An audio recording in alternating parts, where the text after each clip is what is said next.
seems like our high school students always get left out when we're talking about special education and making sure that we're preparing for the future. We're always talking about elementary age and what we can do, start early, get in there, make sure everybody's getting what they needed. But what about our high school students? That's exactly why I brought Lauren here to the Special Education Inner Circle podcast. I'm your host, Catherine Witcher, and Lauren is going to bring her wealth of experience in our high school age students when it comes to how a counselor can support providing an appropriate education for all of our students. Lauren, thank you for being here today. Thank you so much for having me, Catherine. I'm so excited to be here. All right, so this is going to be great, and I want to hop right in. But first, let's tell everybody, how did you end up at an IEP table? Yeah, I have a background as a high school counselor. And when you're saying the elementary stuff, the middle school stuff, I did internships there, but I've never worked in elementary or middle school. I have almost 10 years of experience all at the high school level. So that is my sweet spot. That's the group of students that I love the most. So I often found myself in IEP meetings and part of that team around the table, just to be an advocate really for the student is how I viewed it. But I sometimes would come in and it would be a very quick meeting with a special ed teacher running it. And then sometimes I was really having to be a mouthpiece for the student because they didn't have other people doing that for them. So my background is all in high school. And so I'm glad that you have me here because when you're saying that high school is forgotten, I would love to be able to speak to that for your audience. Yes. Okay. So we did prep because there's so many things that we could talk about. And I was like, just bring us some things that we can do. Like, I want everybody who's listening here today to walk away going, yes, I could implement this. So what are we going to cover today? So we're going to talk about 3 ways that your high school counselor can provide meaningful services to your student in that meeting. So in my world, my school counseling job is broken up into 3 main categories. It's social emotional, it's academics, and it's college and career. And when you're sitting at that IEP table, you really do cover all of those things. So lean into your high school counselor and bring them into the conversation. So whether you are a parent and you have some questions about these topics, you have an expert at the table to ask them to. Or if you're a special ed teacher and you have a little bit of each of those, but that's not your specialty because you're writing the IEP, you're doing the transitional goals, like lean in and ask your high school counselor their perspective. So I have some thoughts on all 3 of those topics on just really how a special ed teacher who's writing an IEP and working directly with students, and then also a parent or an advocate for their student, how they can actually use their high school counselor when they're in that meeting.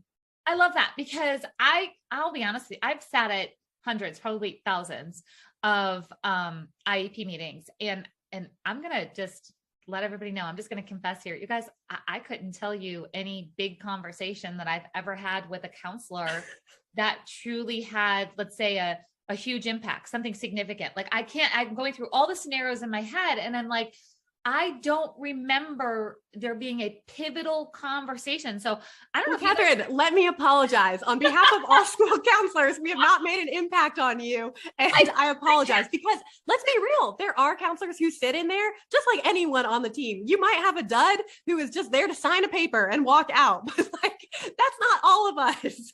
Yeah. And I don't think I'm thinking through okay, I give out all the time 12 hard IEP questions that you need to ask, right?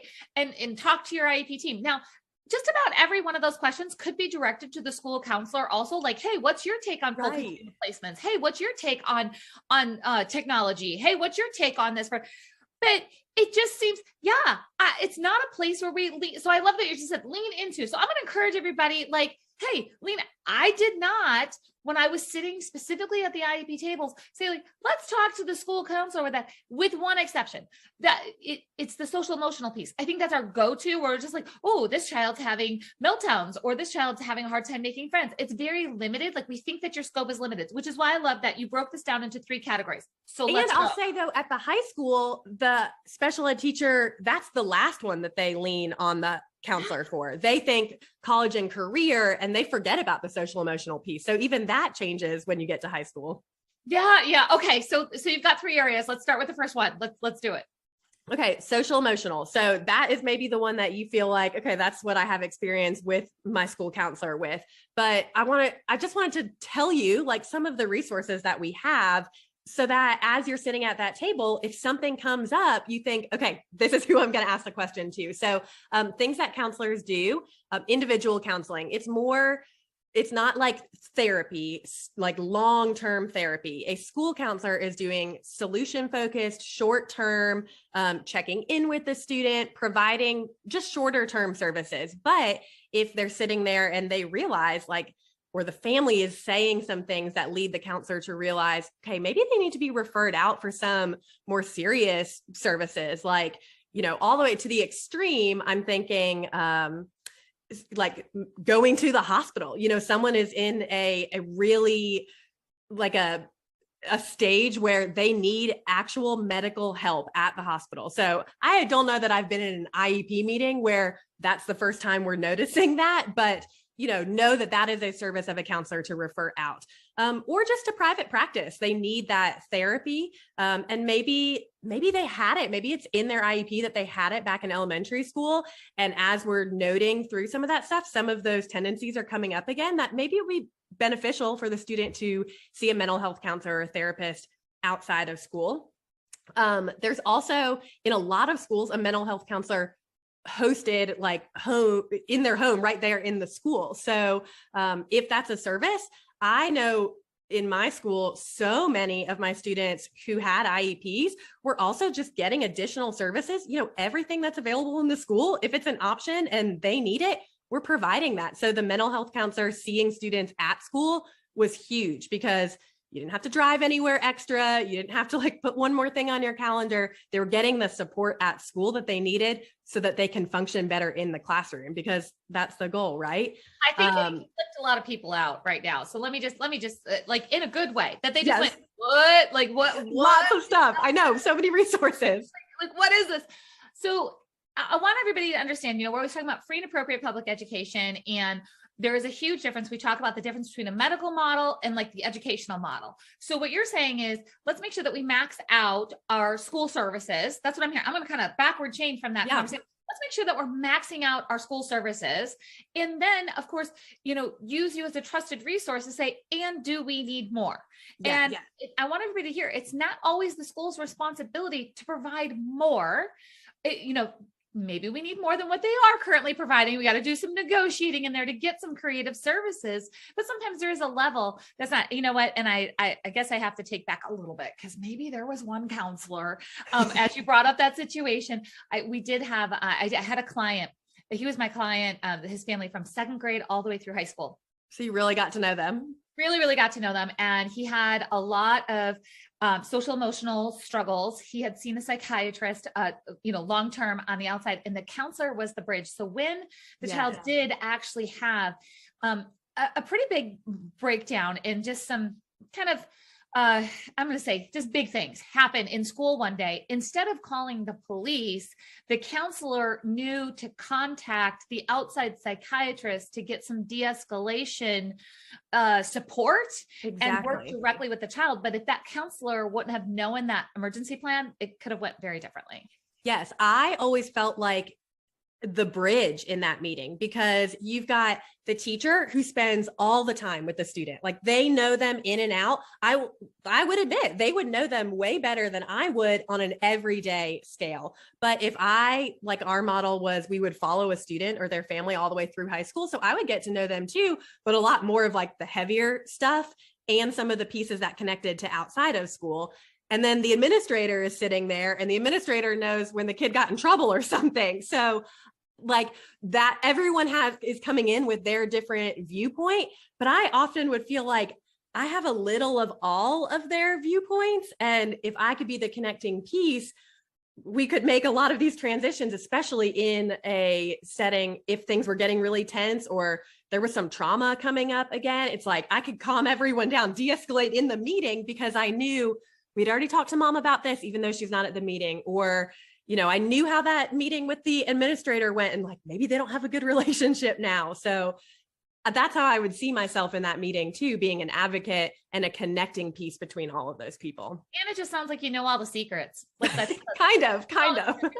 I kind of know if that went good or bad. I kind of know what's going on here or there. Like you're like that trusted secret source. I hope, because then I can say, to the student too, I'm a trusted source. Like if the student has told me something in confidence that, they're not hurting themselves and no one else is in danger, then I might know some things about the student and some of the underlying relationships in the room that no one even knows that I know.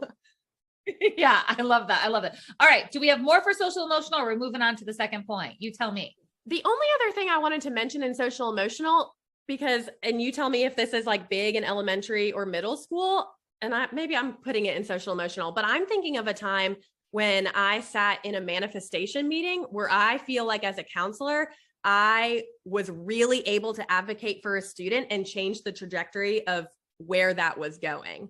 Do you deal with that a lot in elementary and middle? Not at the same extreme, because like I said in the beginning, it's kind of like, let's just face it, elementary kids tend to be looked at as cuter and not as threatening, and they haven't hit puberty yet. And it's a different dynamic. It's like, oh, you feel like you can control the situation when there's negative behaviors or something that's going on. More in elementary. Middle school, you start to get a little bit like, oh, I don't know if we can handle this at school. And then high school, it's like, that's a mini adult. Like it's a real person that another adult doesn't know if they can control the situation. So there is a lot of manifestation kind of meetings of like, is this something that we can support? And was this a student's choice, or is it something to do with their diagnosis or eligibility? So I do feel at high school, it's much more intense, and let's just call it like it is. It feels more scary because the person is bigger, the actions are bigger, and just everything feels bigger. Like the situations that I would sit in for manifestation meetings would be like weapons, drugs, like things that maybe are higher stakes feeling than elementary, and to be able to advocate for a kid who really just maybe made a dumb mistake, or they weren't thinking, and it was because of their disability, or that felt really powerful to me in that moment, because an administrator a lot of times is coming in, they want to stick to the rules. They're the one leading the meeting, at least in ours. And sometimes I felt like, okay, I was consulting with a special ed teacher because I need to know like the background of that kind of stuff because they're the expert on that. And then I would go in ready to advocate for the student in whatever way. Either they need to own up to their actions because this doesn't have to do with their disability, or, you need to open your eyes and look at what's going on. Because I'm thinking of a student who really, he had all the people on his team, and I don't know what would have happened if he would have had this like huge disciplinary action, like, being suspended from school or put in alternative school or something, because he had come so far and like his teachers knew that. And the result, when he graduated from high school, his story was wild. He was the first in his family to go to college. His dad had died when he was younger. All of the things that you would think he's not going to make it, almost like without the right supports around him, he might not graduate, let alone go to college. And he was like the shining star of my caseload of the school. And it was cool to feel like, okay, I had an impact because I, as a counselor, had a voice in that meeting where maybe that student wouldn't have been heard, and that could have sent him down a different path. But he ended up being so successful. And I'm sure it was not that one manifestation meeting that determined his success or his failures, but it was cool to see, with the right people advocating for the student at the table and understanding his social emotional background and what he had been through, that, he could still be successful after high school, even if he made a mistake. Yeah. And that's huge. That student that I was talking about, that client of mine from years ago, he had the highest IQ that the psychologist had ever seen in that school. Like we're talking like just brilliant academically, but he did something really in the moment that, again, they wanted to call the police. Right. They wanted to and I'm like, oh, that's going to change the trajectory of maybe not his entire life, but it is going to impact him for a very, very long time. And it could have impacted him with his college goals and all of those things. Cause he was 2 months away from graduation. I'm like, we made it this far. Oh my gosh, come on. So I was grateful for people who understood. And here's the thing about high school too, is that, a lot of times kids are switching classes. It doesn't matter if your home base is even self-contained classroom, you're still going out to other things. So, not everybody knows the behavior plan or the visual supports or the things. They should. If they don't, send them here. Send them here, put them on the podcast, start listening, figure it all out. But they don't. So grateful that we have counselors who are engaged, who can get to know the child. So when something goes awry, we can address that sooner than later. Yeah. Okay. So let's talk about academics. The second one. Let's do it. This is the one that I think that's what we're most commonly used for in these meetings. They see the counselor and they're like, hey, I need to change something on my schedule, or we have that meeting coming up where we're going to pick our classes. So obviously, when I come to that table, I've got my computer and I'm ready to answer any questions about their schedule, because I worked at a block schedule school where they were in classes, but then they were going to change the next semester. So oftentimes they had questions about next semester, or if my grades aren't good here, where will I be retaking a class, that kind of stuff. So picking classes, just academic readiness for the next thing, repeating classes, what we can do to do better in our classes, some of those study skills and stuff. You see that a lot in transitional, middle school into high school, but our special ed students are working on that all the time in their classes, how to manage their time and how to stay organized with their materials. So counselors help students set goals for those sorts of things too. I know the IEP is more concrete, we are going to write down those goals, but we can have a fluid conversation about what we think we can achieve by the end of the semester or by the end of the year. And then also in terms of academics, I just think we can help a student zoom out. They're in their one semester, in their 4 classes that they're in, and a counselor can help them see the big picture with what are your goals for after high school? Or do you want to start taking a class at the Career Center? And then they've never heard of the Career Center, or the parent has never been brought home information from their high school boy. So we get to be another mouthpiece for just opportunities that are available at the school in terms of academics. I think it's interesting to really think about all the knowledge that you have that we probably are not pulling from you in things beyond just, and I know that we're going to talk about career in those type of things, but when we talk about academic decisions and this full continuum of placements, and where else maybe could you get this academic information rather than sitting in AP bio and, that ruining your whole day, or even I'm so sad that I'm going to the remedial writing class that's in there, or, a child who starts to figure out kind of where their gaps are and how they're different from their other students, from their fellow students, academically, I'm assuming that you can help them kind of get through that hurdle and figure out, how to cope with maybe some of their different tracks that they're on, just because, it's well, we have to get through this type of writing class before we could move on to the next one. Right. And so sometimes for them to be able to see what can come, what classes can they take once they get through the stuff they have to take. I mean, that's college too, right? You take the basic prereqs to get to the stuff you want to take and that you're excited about. But when they can see hey, I can go to the Career Center and specialize in something that no one else is doing, but I'm actually good at that. You get to talk about their strengths at that table and offer something that they might be actually really excited about, from architecture and construction to mechatronics and machine tool. The area that I'm in is huge for manufacturing and production, and there are more jobs than there are workers who are skilled at those jobs. And so to look at a student who loves hands-on things and to say, hey, I think you might be really good at this. Have you ever thought about that? You're tired of writing, in English class, but you could get up and move around and program a robot or something. They've never heard of some of this stuff. So to be able to present that as an opportunity and then even connect them to a field trip to the Career Center or a video of what they do on the job, that can be really eye-opening for a student. All right. So here, let's talk about this for a minute. You're saying all these great things. And I'm like, yes.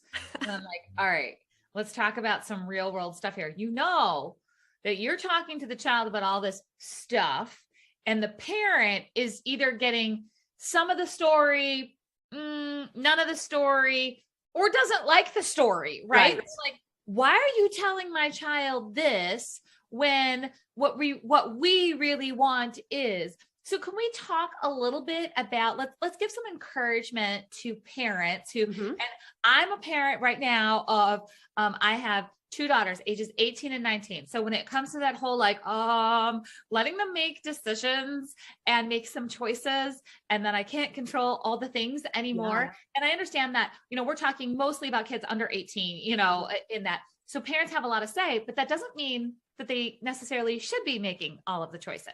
Yeah. I think the great thing about those type of classes in high school is that they count as elective credits. So student might start those classes and realize this isn't for me, but you're taking it, you're learning something about yourself, and then you move on and you don't ever take it again. Or they realize this is something that I love. So for instance, and this is maybe for the parent who's like, no, my student is 4-year college bound. I don't want them taking a class that gives them a skill. I don't know. I can see that happens a lot in those conversations, but think about this, the student who wants to do cosmetology. So they go and learn how to do hair and makeup, maybe esthetician stuff like facials. And they come out with their state certification. They have all their hours done. They can go start working right away. They could work their way through college and help pay for college. They could get that and then go to college for a business degree and run their own cosmetology business or esthetician business. So there are ways to combine all of those things. If mom and dad don't want to, open that door, they're like, no, we're only going down this track. And then the student, they might be butting heads. The student might say, but mom, I don't really want to do that right now. I don't see myself doing that. This is kind of a win for everyone where we get to try out different things. We get to see what our strengths and weaknesses are, and we can continue down that path, or we don't have to. Yeah. So I want to encourage just all the parents, I'm there, I'm with you. It's just one of those things that we watch our kids make some decisions, and we have to remind ourselves that, no decision that they're making is really permanent at this point. This isn't, exactly. They're just exploring and figuring out where is this, leading to possibly. It's not a permanent decision. And I think that's one of the things, especially when we think about a counselor and sitting down and making choices. And I say this about every IEP meeting too, is your child's entire future is not in one IEP meeting. It's not in one decision. It's not in one class. It's a piece of this big journey together. Yeah. And if you just think about it as we're trying to help your student learn more about themselves, what they're good at, what they're not good at, I promise you will save yourself time and money if you figure that out while you're in high school, or even as a parent where they're under your home right now, under your care, where if they fail or if they make a mistake, isn't it so much better for them to do that with you being able to catch them and be that safety net versus they've gone off on their own and they're hundreds of thousands of dollars in debt because we just never thought about what we like and what we don't like. It's a thing. It's a thing. I think right now in our world too, there is more acceptance than I think there has been in the past of not necessarily going that 4-year college. Because I'll disclose, because I know my kids don't mind. They don't listen to the podcast anyway. They would be like, why would I listen to mom for extra than I, need to? But they, both of them graduated high school early. So they were both December graduates. They just graduated a year apart from each other, the only year in age. And neither one of them decided to go to college right away. They could have, but they were just like, we have zero idea what we want to do. And quite honestly, their high school, which is ranked one of the best ones out there, didn't have opportunities for them to explore in the way that they wanted to explore. So they're just figuring it out. Now, mind you, parents, as she said, if you can get them to figure out more things under your roof, mine are now across the country and launching kids into the real world is hard. It's really, really hard. So, all right. So let's go. So we have academics, and then we had career in college. Yeah. Yeah. And just post-secondary life after high school. So kind of pulling from that career, a counselor, you wouldn't do this right in the IEP meeting, but they could offer career assessments, or they could tell you, a lot of times counselors are doing those career assessments in classrooms or in the special ed class, the classroom setting. And the special ed teacher usually has pulled from the counselor to do that. And then we can pull up those results and we can talk about that. What were your top 3 career clusters? And why do you think that is? Is that something that interests you? And that is usually an eye-opening conversation between parents and students. kids don't want to talk about that when they get home at the dinner table. It's like, I did that thing in school, but we did nothing at school today. But then you open a conversation of, wow, I didn't even know you were interested in that. And so the sped teacher and the counselor get to be like those connecting pieces to start a conversation that hopefully carries outside of just that table and that meeting. All right. I have a question about that. Yeah. So we are all about in our Master IEP Coach Mentorship. For those of you that don't know, I'm the founder of the Master IEP Coach Mentorship, where I help parents and teachers build IEPs that work in the real world.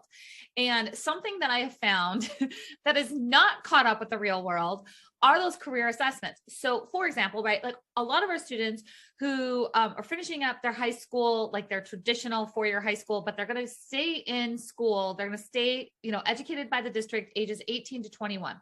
And they're looking at these career assessments or things, and they're still doing things like shredding paper as a job skill. And I'm like, you guys, we live in a digital world. Like hanging around shredding paper isn't going to get you very far right now. They're doing things that are very, as I call it, the 1980s version of special education. Where do our teachers or our counselors find tools that are updated, or are you creating your own, or are companies, and you don't have to give us like specific, like go to this, and find this thing. How do you kind of stay up with what's happening in the world? Because they seem really outdated. Yeah. And I will say, even if you're taking an up-to-date career assessment, students can manipulate those answers. They sit there and they think, how can I get the highest paying job? And I mean, it's wild. They'll like sit in the class and try and manipulate it. I'm like, that is not what we're here for. Or they get the results from an assessment that, say something that it's so off the mark for them that then they discount the career assessment altogether. Whereas I have to stop them, say time out, think about what kind of skills that person uses in their job. I don't know, like technical theater or something. And they're like, I hate theater. I would never act on a stage. I'm like, one, that's not what it is, but think about it. Like they have to be creative. They have to show up on time. They have to be responsible, giving them some skills and characteristics of that person. Sometimes they need somebody, an adult or with a more mature brain, to go a little bit deeper and help them think about what's on those career assessments. But I would say most schools probably have something, I would either say from their district or their school, whether they have bought something that they're putting out like a career assessment, but there are plenty of free assessments out there. And I'll send you some that you could put like links in your show notes. One that I really like is called ONET. I think the website is onetonline.org if I remember correctly, but it's awesome. It gives you a day in the life of that career. It tells you wages for even certain areas of the country. It tells you skills that you need. And so, you can determine, like, would I like to do that every day from morning to night? Do I have those skills, or could I see myself developing those skills? So there are things out there, even free things, that are reliable and really helpful, but you do have to dig or know the right person to ask. That's why you're here. Right. Because I'm like, I just went through this with my own daughters, and their school, quite honestly, did not provide something. So we went and we found some of those free ones online. Yeah. While the schools were shut down in the last couple of years, we're like, hey, like, I'm at home thinking like, oh, what's life use of this like in a couple of years? I don't know. Like, let's try this out. And it was really interesting to kind of figure that out. So yes, we will definitely make sure that you guys get the show notes of where those resources are. I also want to encourage you that, Lauren, you're going to be a guest speaker for us, I believe, out of the Inner Circle, correct? Yes. Okay. I'm like, I think I'm remembering. So bring your questions, right? Yes. That's where they come with questions. Yes. So if you are not a member of the Inner Circle, this is where we continue the conversation. So you have questions about any of this stuff, and we're going to finish up talking about some academic and career. So we're not stopping the conversation here, but I want you to know there's a place for you guys to continue this conversation. Come join Lauren and I on a Zoom. You'll get the replay. You can ask specific questions, because like you said, like Googling it on our own is not always the best way. I'd rather have, it's just not always efficient. You spend a lot of time doing that. Yeah. I'm like, I shorten that learning curve. I don't have time for that. Yeah. Okay. And then the other thing that I was thinking that is huge in high school that you don't run into with the younger years is that transition out of high school. That transition to college is really what I'm thinking about, because even the special ed teacher, like they prepare the IEP for the student and like hand it to them. They turn 18. you're having that graduation meeting. We're going to celebrate and sign off on it. But like, what next? And so as a counselor too, I have had moments where I have felt that too, like, well, how do I help them? Like, I want them to transition well to whatever is next too. And so that's where I feel like I worked on a strong partnership with my senior special ed teacher who is working with my students, because we just don't, we support these students so much. It feels like wrong just to say, okay, you graduated, bye. We want to make sure that they have a plan. So something that we did at my school was we took students on a field trip to a local college. It was a 2-year college, but it gave, and so some of the students were going there, but it gave students a visual, like they got on campus, they were like, this is what college is like. We went into a classroom, we went into a dorm room, and then we went to the student services building and said, this is where your IEP goes. These are the people that you talk to when you get to college who continue giving you supports. And this is who you talk to when you need to set up study hours or go to the writing center or make sure your professor has your accommodation. So for them to get to see what that actually looks like after high school, we found that that prevented, I don't know if you've heard the term summer melt, where kids are signed up to go to college and then they never step foot on the college campus. It's like just this disconnect where things get in the way. It got expensive, or I was nervous. I didn't know what to expect. I didn't know who to talk to. And so making that transition happen before they even leave our building, we found that students were so much more confident and more successful for their next stage.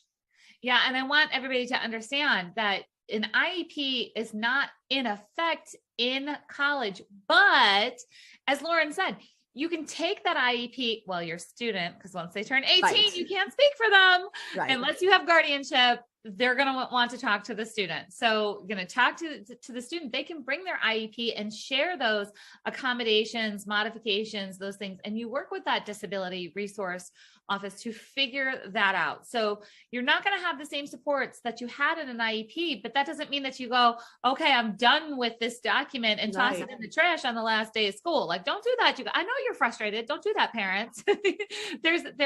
That can be used to at least help launch with some supports into that college, or into, whether it's a 2-year or 4-year, the career college, those type of things.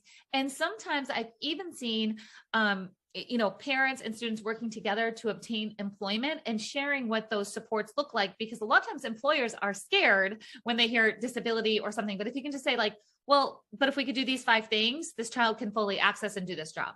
Exactly. I love that. So those are like, I think both parties need to not be scared going into an IEP meeting in the high school setting, whether it's, or everyone involved, parents, special ed teachers, or counselors. Like, everyone has their own perspective and brings so much knowledge about supporting their student and advocating for that student, that together you just get to be this strong team helping the student, for pointing them towards success in their next stage of life. And when we all work together and realize, like, we don't all have to have all the answers, like, use the people at the table for their knowledge and what they know. And the student is going to be better off because of that. I love it. I love that you just kind of summed up. You're like, we're not just for crisis. We're not just for picking your classes, and we're not just to choose the right career or college. Like, there's say it louder for the people in the back. Yes. Yes. There's like you took these 3 areas and you're like, here's an area, and we're not just for this. And I love that. So I want everybody to take that away. So teachers, when you're like, we're so tapped out, we don't have resources, we don't have paras, we don't have this.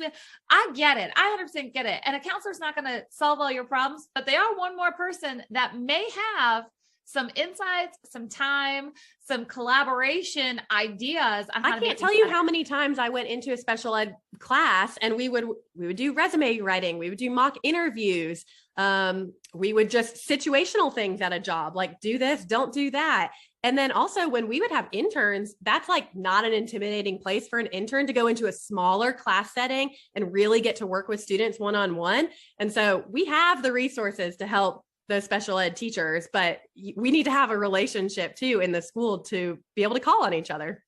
Oh, I love that so much. Okay. So on that note, if you guys took away a tip from this, then there's something that I need you to do.